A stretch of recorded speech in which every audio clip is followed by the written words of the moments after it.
Hi, everybody. It's Sabrina. Before we start today, we wanted to invite you to something special. The Tribeca Festival is starting a brand new annual gala to celebrate excellence in audio. For this, the inaugural year, they've chosen to celebrate the Daily. We know you, our incredible audience, live all over the world, but we'd like to invite you to join us. The gala is in New York on June 9th at 5 p.m. You can get all the details and buy tickets at tribecafilm.com/thedaily. That's tribecafilm.com/thedaily. I'll be there, Michael too, along with a bunch of us from the show. Mo Rocca is going to host it. So if you're in the area or you're visiting, we'd love to see you there. Okay, on with today's show. From the New York Times, I'm Sabrina Tavernisi, and this is The Daily. I have got a bone to pick, as usual, with Ticketmaster. The biggest problem that I have right now is not getting tickets to the Era Tour. Loading. When I'm so bad. Oh, nope. I looked at my account and the tickets are gone. Over the past few years, few companies have provoked as much anger I cannot afford $1,500 tickets among music fans. Oh my God! As Ticketmaster. I literally hate Ticketmaster. Like, there is no company I think I hate more than Ticketmaster. Ticketmaster ought to look in the mirror and say, I'm the problem. It's me. Last week, the Department of Justice announced it was taking the company to court. Today, my colleague, David McCabe, on how the government's case could reshape America's multi-billion-dollar live music industry. It's Thursday, May 30th. So, David, good to have you back. You have become a beloved guest at The Daily because the government keeps bringing these huge antitrust cases, and we keep turning to you to explain them. Well, it's a pleasure to be back. And today I have a question for you, which is, what was the first concert you ever went to? Oh my gosh, the first concert I ever went to. Oh my God, I think it was Van Halen in the 1980s, which maybe is before you were born? No comment, but that's a pretty good first concert. And the case that we're here to talk about today is actually all about shows like a Van Halen concert in 1980. Okay, I'm ready. So let's get into it. This case, as you and I both know, is about Ticketmaster. So tell us about this case. So anyone who attends concerts regularly or even irregularly probably knows about Ticketmaster. It's kind of the ubiquitous digital box office. And those people are probably also familiar with the ubiquitous fan complaints about Ticketmaster, that the company puts high fees that they don't entirely explain onto tickets, that tickets will sell out really fast during these sort of frantic pre-sales for tours, and that the website doesn't always work very well. And probably the most infamous Ticketmaster incident in recent memory was a couple of years ago when the pre-sale began for Taylor Swift's massive Eras tour. And fans got locked out, couldn't get tickets, and were absolutely furious. And it really put in the spotlight the power of this company over the ability to buy a ticket to a live music event. So the DOJ is pointing the finger at this company for all this consumer angst, at Ticketmaster. Well, and when you say this company, it's not just Ticketmaster. It's the company that owns Ticketmaster, a company called Live Nation Entertainment. We'll say Live Nation for short. And it's a giant company. And to think about just how gigantic and how expansive Live Nation is, I think it's helpful to think about the fan experience of going to a concert. It starts with buying a ticket. And maybe you buy a group of tickets for you and your friends. And then one of your friends can't make it. They got other plans. You resell their ticket so you can make your money back. And then the day of the show, you go. It's this big production. It's at a venue. Someone has booked the artist to appear. You go, you buy a beer, you have a good time. Live Nation is involved in many parts of that process. And that starts with being a major concert promoter. They're the one putting it on, arranging the event. They're also selling the tickets through Ticketmaster. Sometimes they're also involved in reselling the tickets when your friend can't make it. And not only that, they actually sometimes manage the artists, and they own or operate the venues where the show is happening. So even down to that beer you're drinking to enjoy with the show, they might be involved in picking the person who sells that beer to you. So basically, they're everywhere. They're everywhere, and the Justice Department says that's a big part of the problem, that its power is bad for fans. Good morning. Earlier today, the Department of Justice... And we really heard that come through at the press conference last week that the Justice Department held to announce this case. People always remember the first time that they were transformed by live music.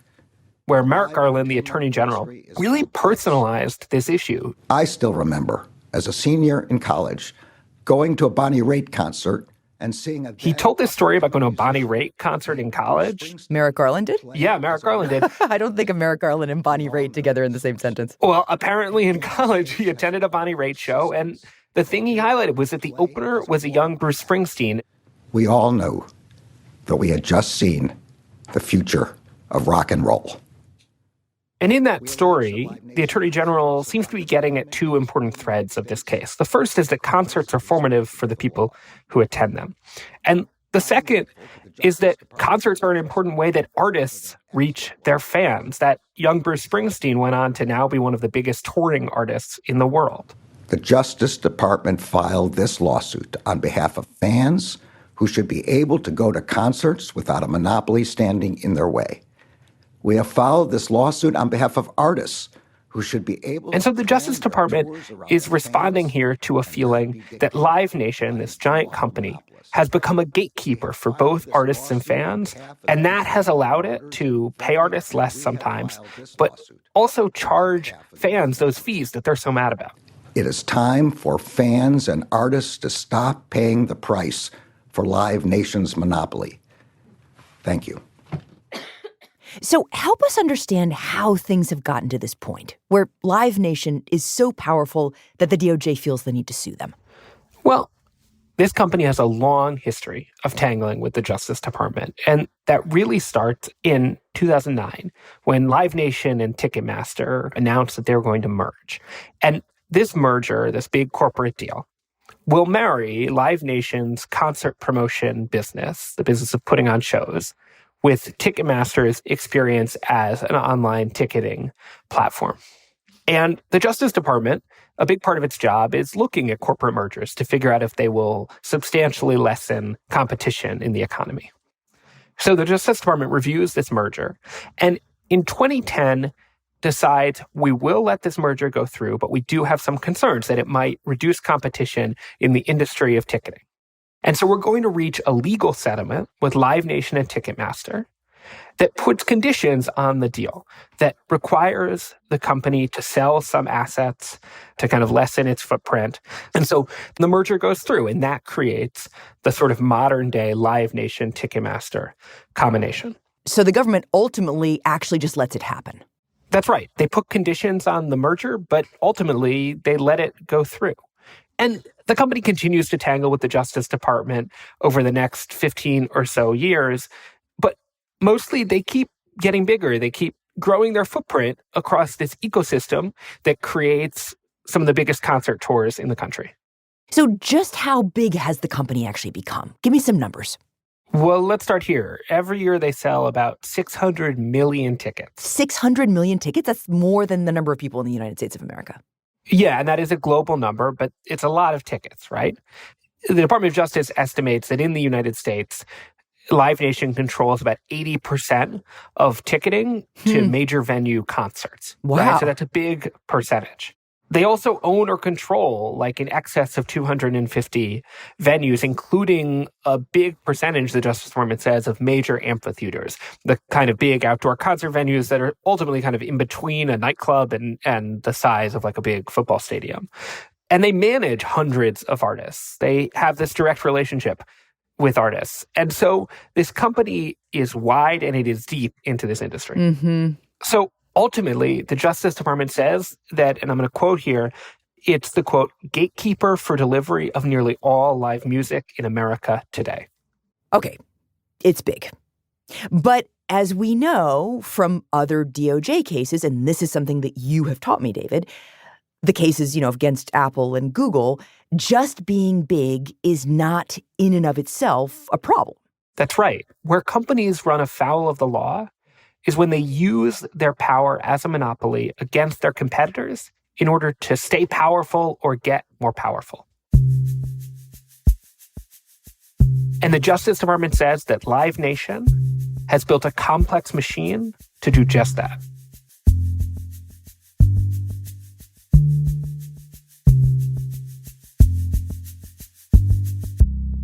We'll be right back.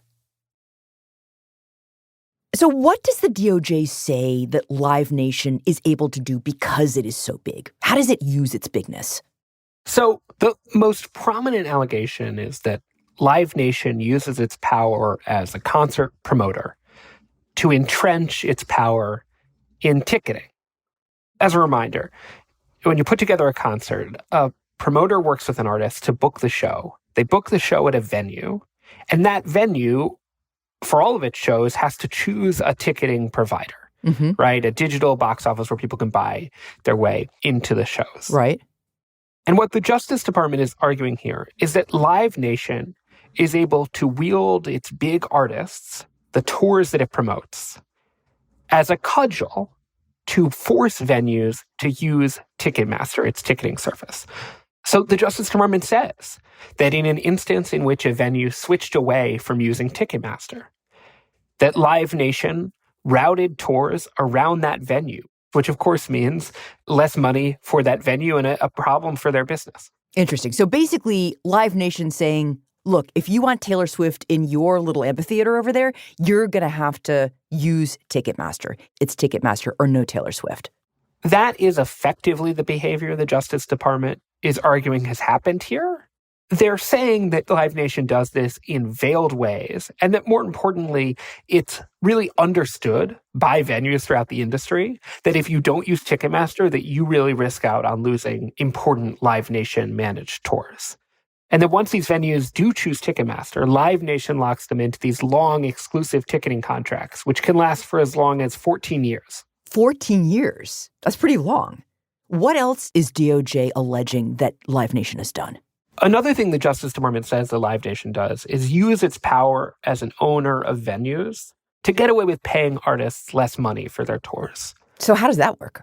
Basically, the argument is that because Live Nation controls so many of certain types of venues, that there are instances in which an artist tour might largely be dominated by Live Nation-owned venues. And the Justice Department is saying that Live Nation knows that artists don't have a lot of other options for where to play their concerts, and as a result is able to pay those artists less because there's not competitive pressure when they're booking those tours.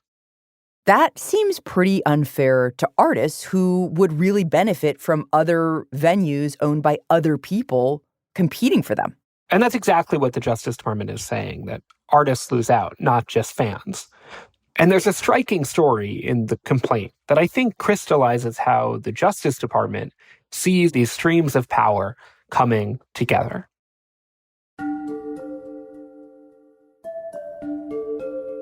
And it concerns a concert, which the lawsuit doesn't name, in 2021. My colleague Ben Cesario has reported that it was a Kanye West concert featuring Drake. It was a benefit show, and it was taking place at the LA Coliseum in Los Angeles. Okay. One of the companies involved in putting on the show was a firm called TEG. They do promotion and ticketing of the kind that Live Nation does. And the government says that Live Nation saw this as a threat, that they saw this company, TEG, involved in this show, and they were worried about what it would mean for them. And that they then undertook steps to put pressure on TEG and make their life difficult in a couple ways. The first was that TEG had reached a deal to sell some tickets, according to the complaint, through StubHub. StubHub is a secondary resale market. You can buy tickets to shows when people aren't going to use them. Right, and competitor to Ticketmaster, right? And competitor to Ticketmaster.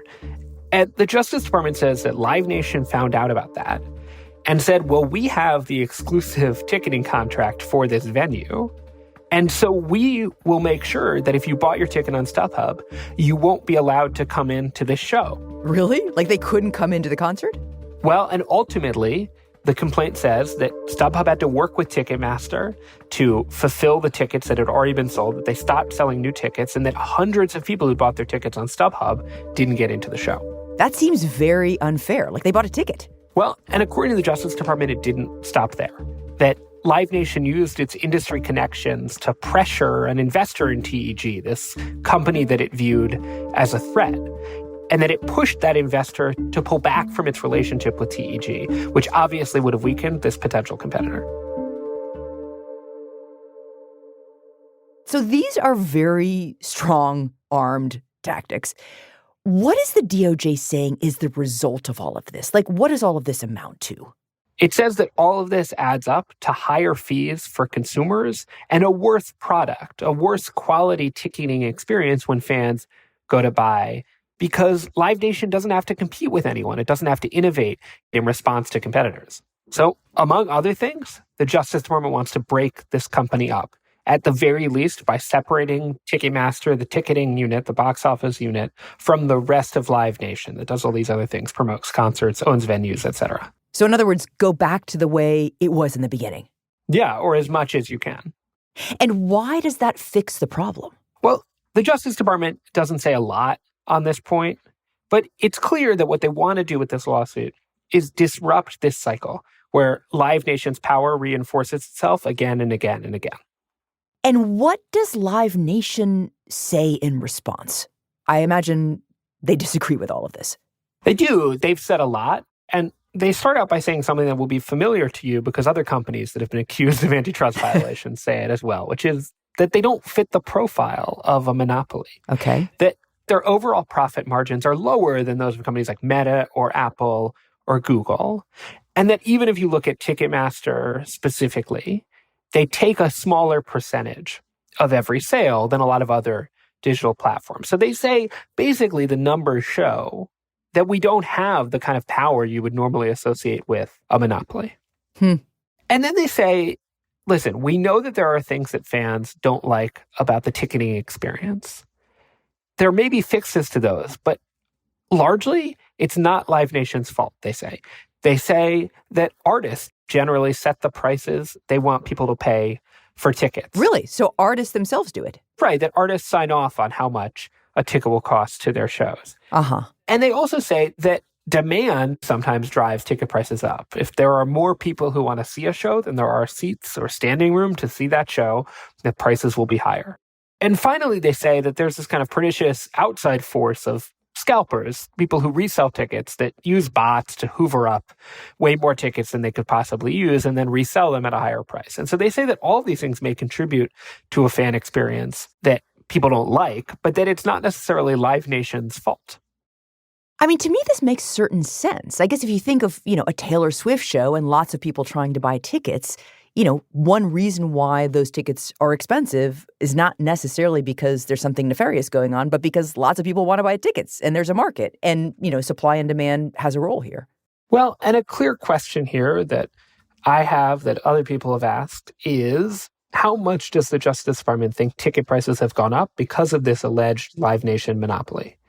And the Justice Department hasn't answered that question. They haven't disentangled it with all of the other stuff that's around, market forces, everything. That's right.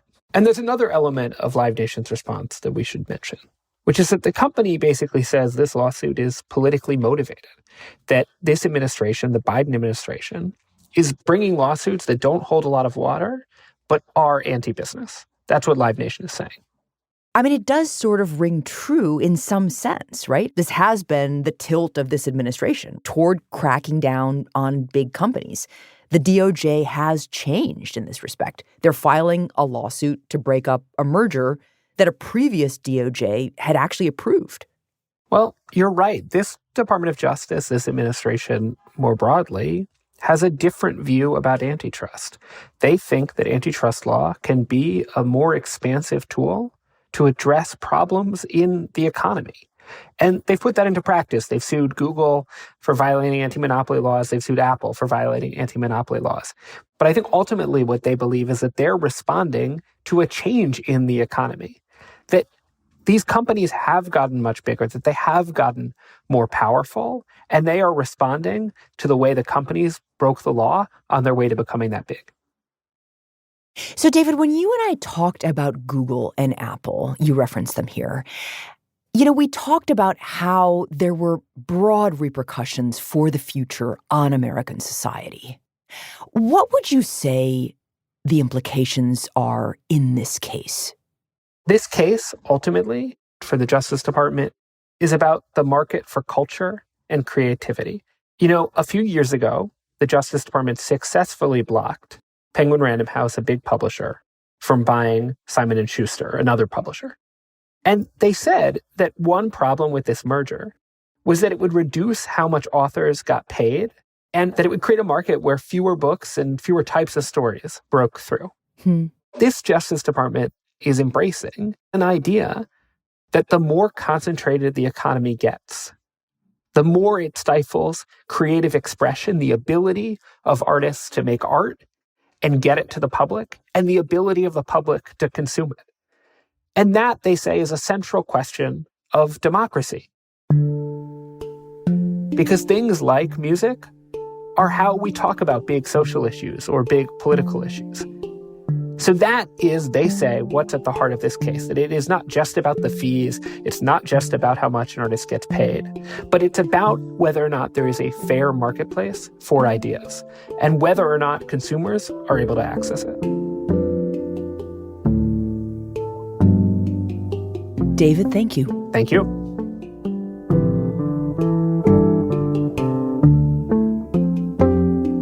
We'll be right back.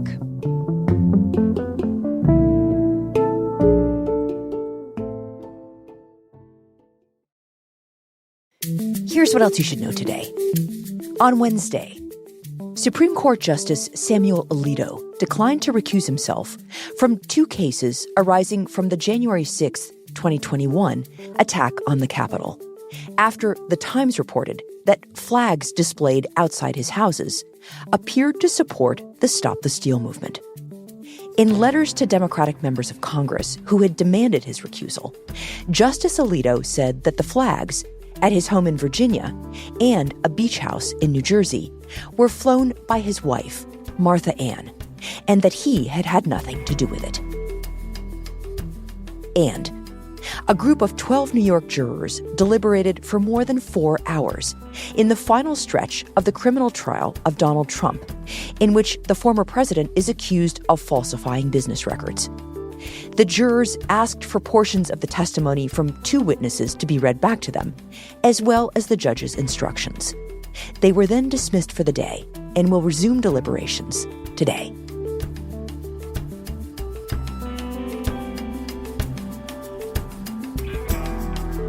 Today's episode was produced by Will Reed, Rob Zipko, and Rochelle Bonja. It was edited by Michael Benoit and Brendan Klinkenberg. Contains original music by Marian Lozano, Dan Powell, and Will Reed, and was engineered by Alyssa Moxley. Our theme music is by Jim Brunberg and Ben Landsverk of Wonderly.